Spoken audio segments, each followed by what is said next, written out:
So it has been 12 straight days of waiting for families of those still unaccounted for from the sunken ferry.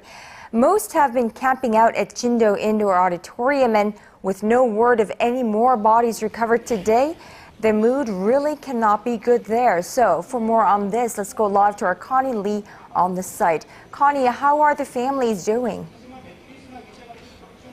Hey, Conn-young, well, you're right. The mood is pretty somber here on this Sunday afternoon. It is gloomy outside with the rain falling, and here inside the auditorium, it is also gloomy with no word on recovered bodies for more than 24 hours now. Now, there is a heavy silence that falls upon here. You can just hear the news playing on the screen to my far right. Now, earlier, about 2 hours ago, family members had their heads turned to that screen to watch the live press conference held by Korea's Prime Minister. Now, as the Prime Minister announced his resignation, people here watched quietly, absorbing his words, hearing his apology over the government's handling of the ferry disaster.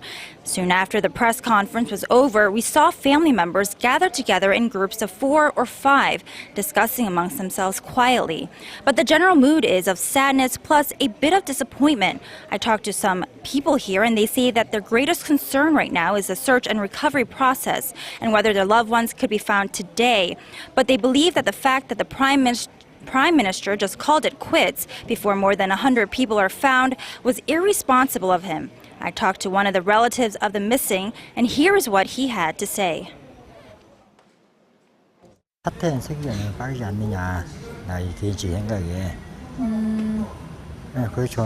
사태를 수습한 다음에도 충분히 할 수 있는데 아직 수습도 이제 반 조금 더 해놓고 수습도 끝나기 전에 이게 사퇴했다는 것은 국민 안상으로 봤을 때 그러면 이렇게 자기는 책임 회피라고 사퇴해버린대. So it's another voice of disappointment in the Korean government on their handling of this latest tragedy. Family members are now fearful that no bodies will be recovered today. Reporting live from the Jindo Auditorium, this has been Connie Lee.